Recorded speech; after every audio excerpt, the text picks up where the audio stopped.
Graça e paz, meus irmãos.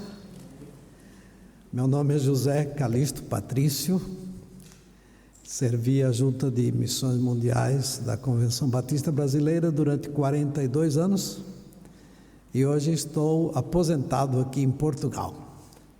É um prazer voltar à Igreja do Tabernáculo, não é? É assim chamada, não sei se os irmãos que estão a visitar hoje aqui sabem, mas esta é uma cópia, uma réplica do Tabernáculo de Spurgeon, na Inglaterra. Por isso que é um templo em miniatura. Que bênção, esses 106 anos de aniversário da consagração deste templo. Recebi o convite do pastor Eliel para trazer esta mensagem nesta manhã, e imediatamente quando ele fez o contato comigo ontem, veio ao meu coração esta mensagem que eu havia preparado há um mês atrás. E o título dela: Imitar a Cristo, o segredo de uma vida que agrada a Deus. Vou repetir: imitar a Cristo, o segredo de uma vida que agrada a Deus. Eu tenho dois textos da Bíblia que eu vou lê-lo para os irmãos. No momento do batismo de Jesus, Mateus capítulo 3, versículos 16 e 17, Mateus 3, 16 e 17, diz a palavra: E sendo Jesus batizado, saiu logo da água, e eis que se abriram os céus, e viu o Espírito de Deus descendo como pomba e vindo sobre ele. Em seguida, uma voz dos céus disse: Este é o meu Filho amado, em quem muito me agrado. Há uma outra versão que diz: Este é o meu Filho amado, que me produz uma grande alegria. Mas houve outra ocasião, quando o Pai, desde o céu, deu um testemunho sobre o seu Filho. Mateus 17, 4 e 5. Mateus 17, 4 e 5. E assim leio na palavra: Expressando-se Pedro, disse a Jesus: Senhor, é bom estarmos aqui. Se desejares, farei 3 tendas, uma para ti, uma para Moisés e outra para Elias. Enquanto ele ainda estava falando, uma nuvem resplandecente os envolveu, e dela emanou uma voz dizendo: Este é o meu Filho amado, em quem me regozijo. A ele atendei. Repito: Este é o meu Filho amado, em quem me regozijo. A ele atendei. A vida do Senhor Jesus Cristo foi maravilhosa, fantástica. E ele não somente tinha um ensinamento correto, mas uma postura de vida. Ele ensinava tanto com a palavra como com o seu exemplo.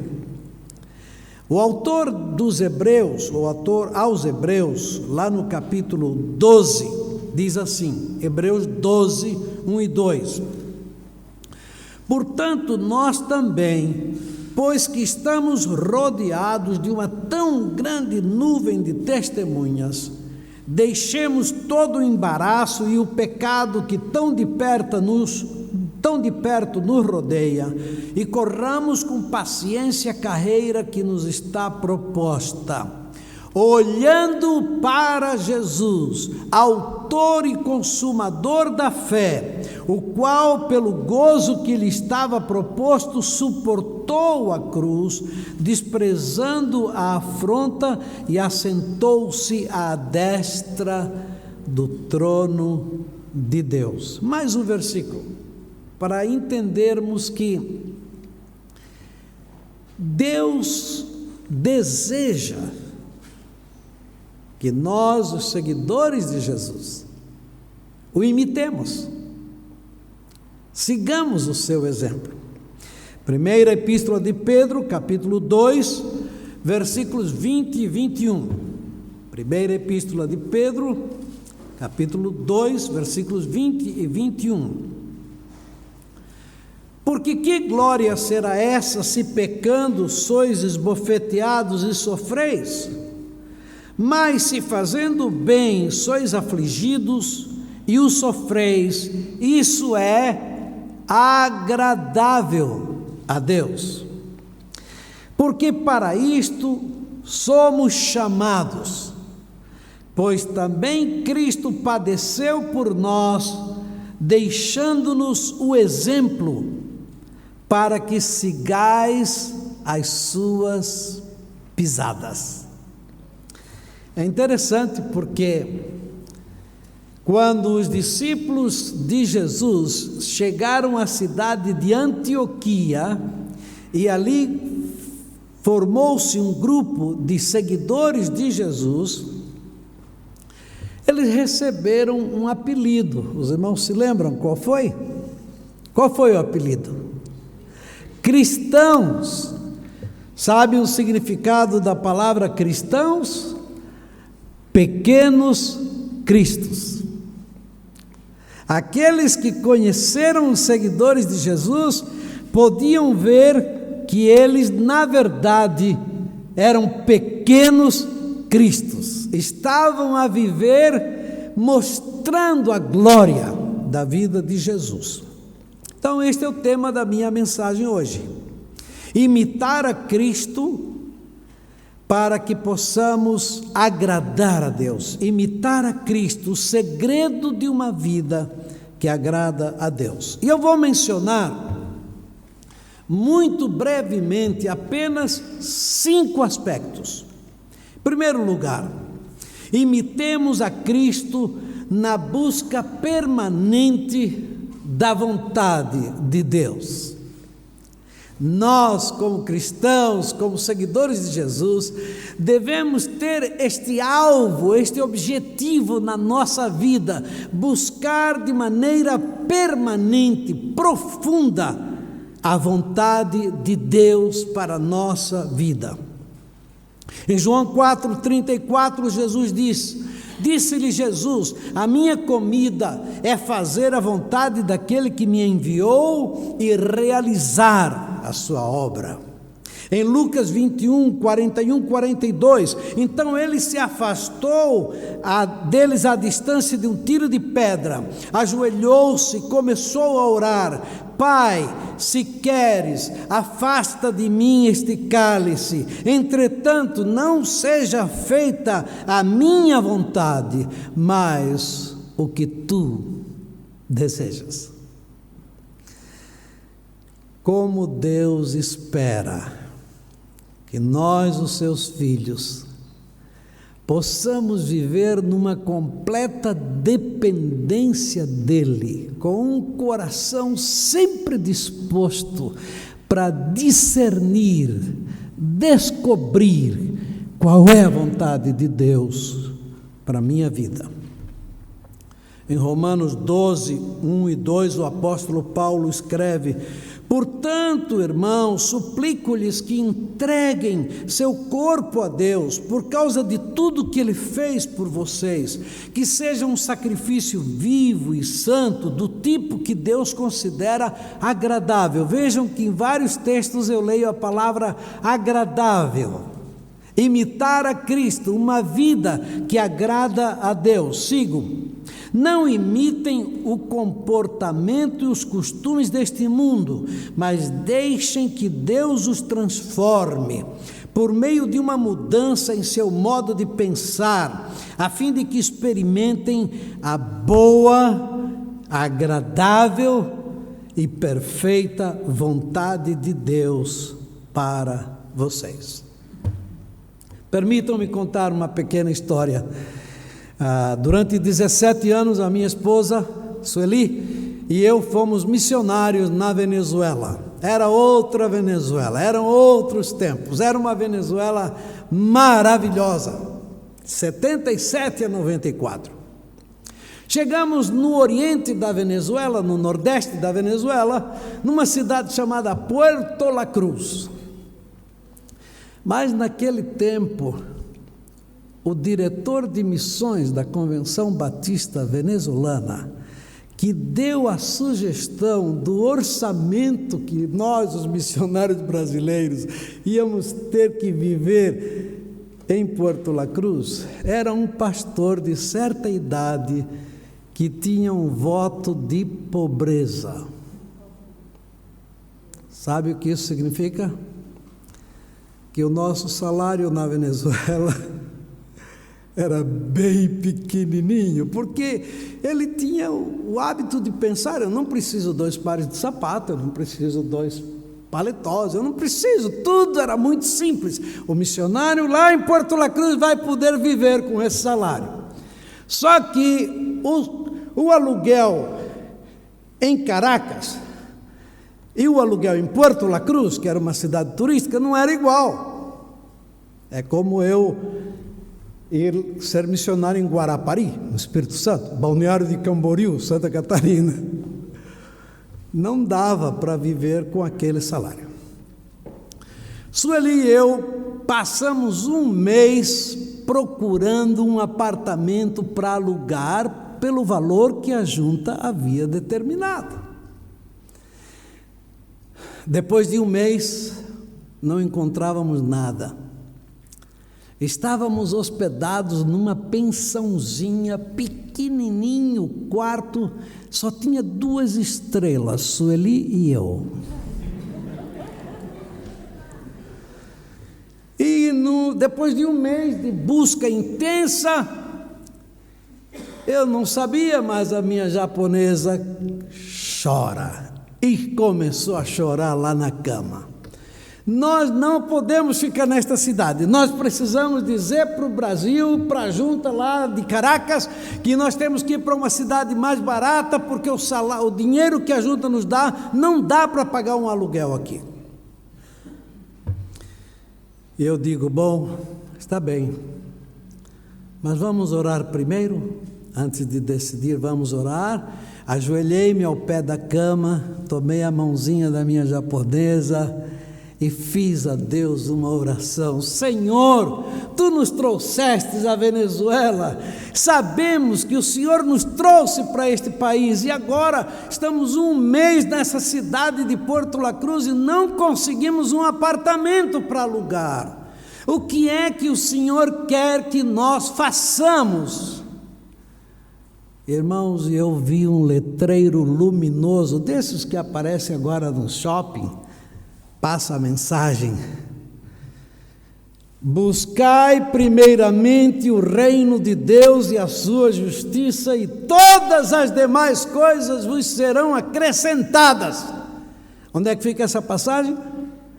Mateus 6,33. Então eu me levantei e disse: amor, Deus falou comigo. Nós estamos preocupados de buscar um apartamento para a gente morar, e nós viemos aqui para fundar uma igreja. Vamos fundar a igreja. Deus fez um milagre maravilhoso. Conhecemos uma família. Há 2 anos a família orava por um casal de missionários batistas, e em seguida começamos a igreja. Menos de uma semana depois, o Senhor nos deu o apartamento na praia, com vista para o mar, por aquele dinheiro que a junta nos tinha dado. Salmo 37, 4 e 5: deleita-te também no Senhor, e Ele te concederá os desejos do teu coração. Entrega entrega o teu caminho ao Senhor, confia nele, e Ele tudo fará. Aprendamos com Jesus a buscar a vontade de Deus. Naqueles momentos, quando nos sentimos numa encruzilhada, não sabemos o que fazer, é tempo de parar e buscar a Deus com todo o nosso coração. Segunda coisa, imitemos a Cristo, cumprindo a missão que o Pai nos confiou. Imitemos a Cristo, cumprindo a missão que o Pai nos confiou. Eu vou mencionar apenas 3 missões que o Pai nos confiou. Em primeiro lugar, a missão de que você e eu sejamos sal da terra, luz do mundo. Vocês são sal da terra, mas se o sal perder o sabor, para que servirá? É possível torná-lo salgado outra vez? Não, será jogado fora e pisado pelos que passam, pois já não serve para nada. Vocês são a luz do mundo. É impossível esconder uma cidade construída no alto de um monte. Não faz sentido acender uma lâmpada e depois colocá-la sob um cesto. Pelo contrário, ela é colocada no pedestal, de onde ilumina todos os que estão na casa. Da mesma forma, suas boas obras devem brilhar, para que todos as vejam e louvem seu Pai que está nos céus. Somos chamados a ser sal e luz, dar sabor a esta terra.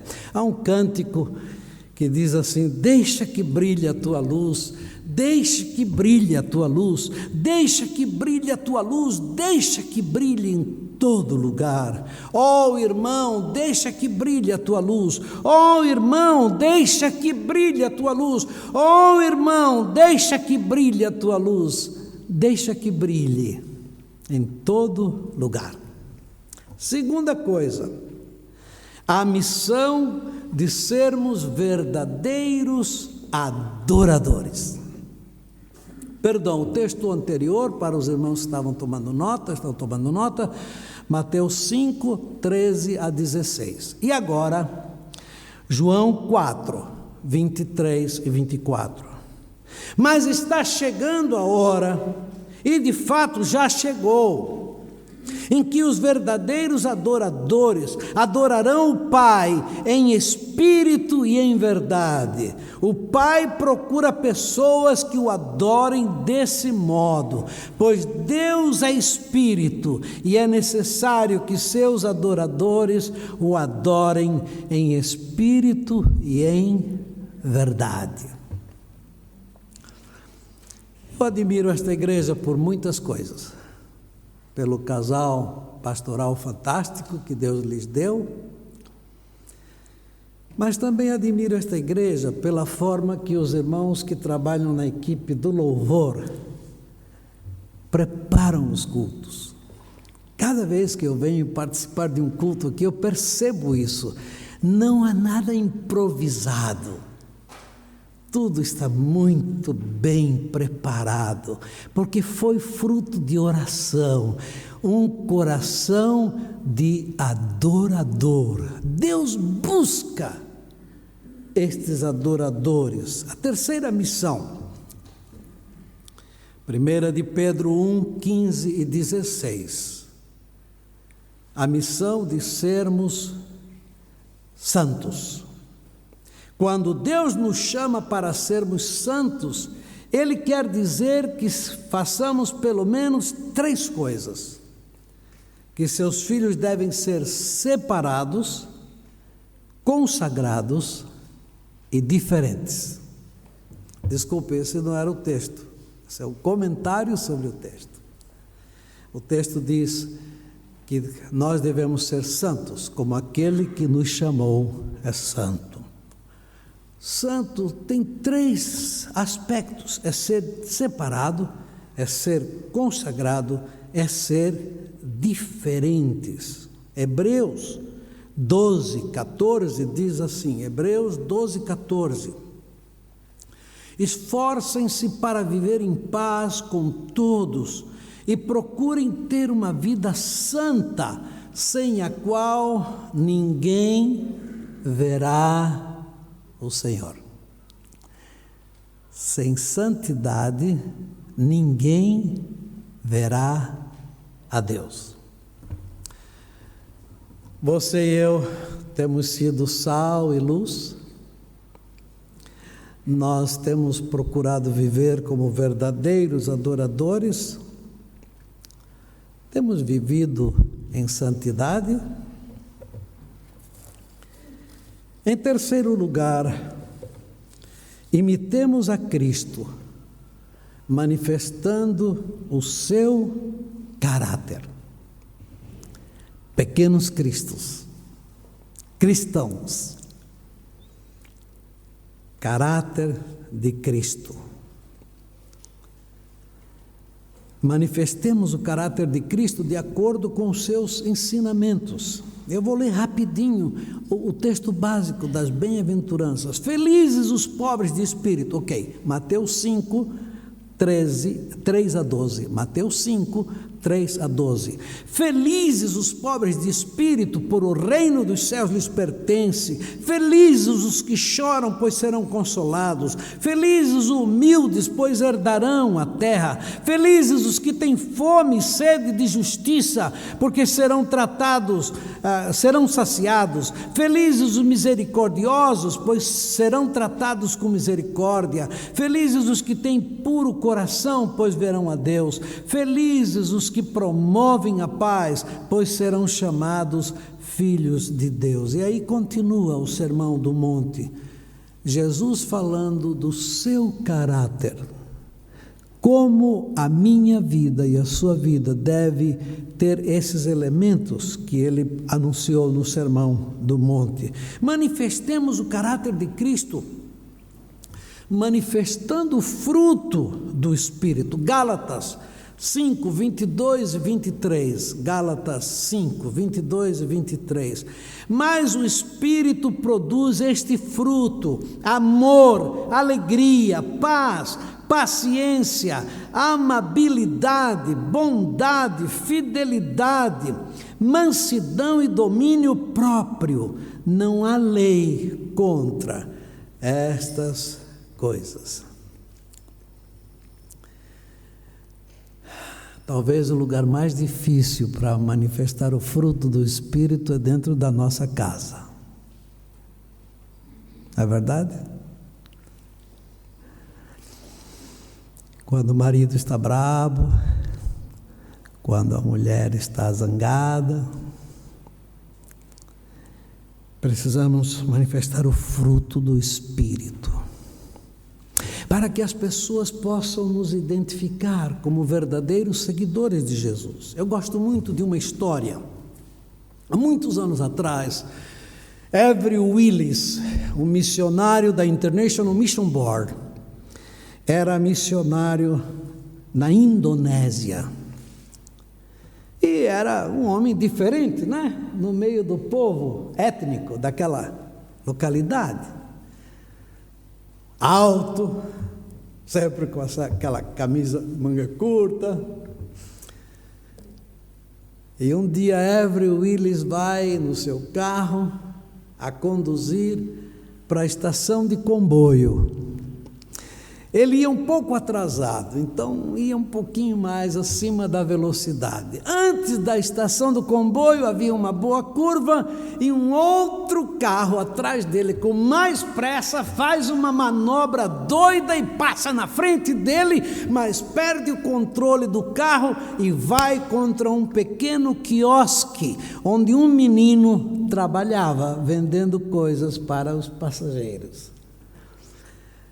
Avery Willis para o seu carro, desce do carro, corre até o quiosque. Algumas pessoas vêm junto do missionário, colocam o quiosque de novo sobre o seu lugar. Avery Willis passa a mão na cabeça do menino, pergunta se está tudo bem, e o menino chorando porque havia perdido muitas coisas, missionário tira um dinheiro do bolso e disse: isso aqui é para você pagar o prejuízo, não se preocupe. O menino olha para aquele americano e sai correndo atrás dele e disse: senhor, um momento, eu quero lhe fazer uma pergunta. Sim, querido. O senhor é Jesus? O senhor é Jesus? E ele disse: não, querido, eu não sou Jesus. Sou apenas um discípulo dele. Nós devemos viver para manifestar esta vida cristocêntrica, que as pessoas que nos conhecem, as pessoas que vivem conosco, especialmente na nossa casa, possam perceber que nós temos o caráter de Cristo. Irmãos, estou chegando ao fim. Quarto lugar, imitemos a Cristo vivendo uma vida de amor genuíno. João 13:34. Um novo mandamento vos dou, que vos ameis uns aos outros, assim como eu vos amei a vós, que também vós vos ameis uns aos outros. Eu estou tentando animar os irmãos hoje para que nós sejamos imitadores de Cristo. Não é isso que eu estou pregando hoje? Não é isso que eu estou a pregar hoje? Que sejamos imitadores de Cristo. Paulo escreve na sua primeira epístola aos Coríntios 11:1, Paulo escreve: sejam meus imitadores, como também eu sou de Cristo. Sejam meus imitadores, como também eu sou de Cristo. Ah, que vida maravilhosa de amor Jesus viveu. Esse amor que nos capacita para vivermos uma vida sobrenatural com aqueles que nos rodeiam. Temos na nossa família uma jovem que trabalha numa empresa há muitos anos no Brasil, mas entrou um novo chefe que era uma pedra no sapato, e ela pediu oração para a família: orem, porque esse novo chefe é insuportável. E todos nós começamos a orar. E recebemos um WhatsApp há poucos dias: glória a Deus! O chefe já foi, agora veio uma nova chefa, que é membro da Igreja Batista de Água Branca, em São Paulo. Deus é maravilhoso. Como faz falta pessoas que tenham amor, que tenham empatia para aqueles que trabalham com eles.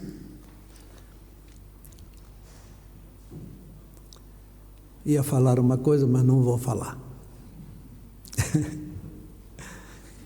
Precisamos viver este amor de Cristo.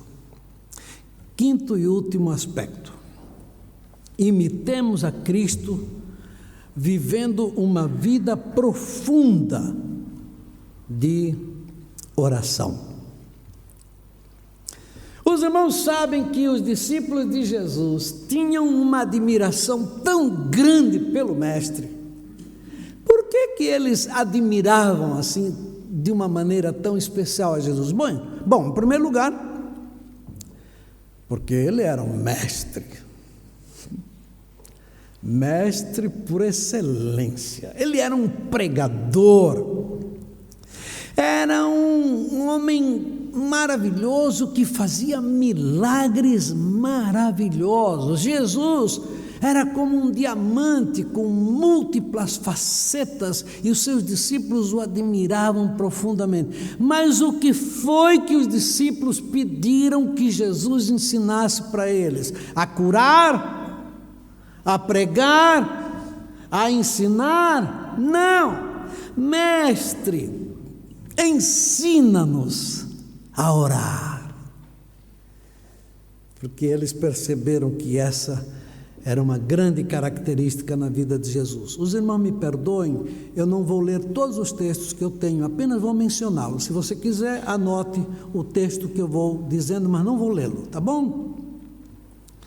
A Bíblia diz que Jesus orou num lugar solitário. Marcos 1:35. Jesus orou antes e depois de alimentar 5.000 pessoas. João 6:11. Mateus 14:23. Jesus orou no Monte da Transfiguração. Lucas 9:18. Jesus orou antes de ressuscitar a Lázaro. João 11:41-42. Jesus orou no Getsêmani, no momento da sua agonia. João 12:27-28. Jesus orou na última ceia. Mateus 26:26-27. Jesus orou pelo apóstolo Pedro. Lucas 23:22. Jesus orou pelos seus discípulos. Orou por mim, orou por você. João 17. Jesus orou na cruz, perdoando os seus algozes. Lucas 23:34. Jesus orou no caminho de Emaús, no encontro com os discípulos de Emaús. Lucas 24:30. Jesus orava sem cessar. Jesus orava sem cessar. Um autor, S.D. Gordon, escreveu: quanto a oração significou para Jesus, não era apenas um hábito regular, mas um recurso que ele utilizava em qualquer circunstância. Quando ele estava perplexo, orava. Quando ele se sentia oprimido pelo trabalho, orava. Quando ele precisava de companhia, a encontrava orando. Ele escolheu seus discípulos, recebeu suas mensagens de joelho em oração. Se sentia tentado, orava. Se era criticado, orava. Se sentia cansado no corpo ou aflito no espírito, orava. Não houve emergência, dificuldade, necessidade ou tentação que não cedeu à oração de Jesus. Como nós precisamos aprender a passar mais tempo a sós com Jesus. Tive um grande amigo, um dos grandes missionários de origem inglesa, americana, Dr. Russell Shedd. Alguém aqui já ouviu falar desse nome? Russell Shedd. Um homem santo de Deus. Morreu com seus 80 e poucos anos. Eu tive o privilégio de hospedá-lo na minha casa durante um mês, na cidade de Union, New Jersey. Dr. Shedd acordava às 5:30, tomava o seu banho, ia para a mesa lá na nossa sala, com a sua Bíblia em grego, e das 6 até às 8 estudando a palavra. Depois a Sueli acordava, fazia o pequeno almoço, ele comia rapidinho e ia caminhar 1 hora, chuva, sol, o que fosse. Dr. Shedd fazia 1 hora de caminhada, voltava, tomava outro banho, então sentava de novo com a Bíblia das 10 até o 12:30, quando a Sueli o chamava para almoçar. Dr. Shedd, um homem que viveu na palavra. Mas antes de morrer, um entrevistador cristão de uma revista lhe disse: Pastor Shedd, se o senhor pudesse começar a sua vida de novo, o que o senhor faria diferente? Ele sempre respondia dizendo: meu irmão, meu irmão, eu oraria mais.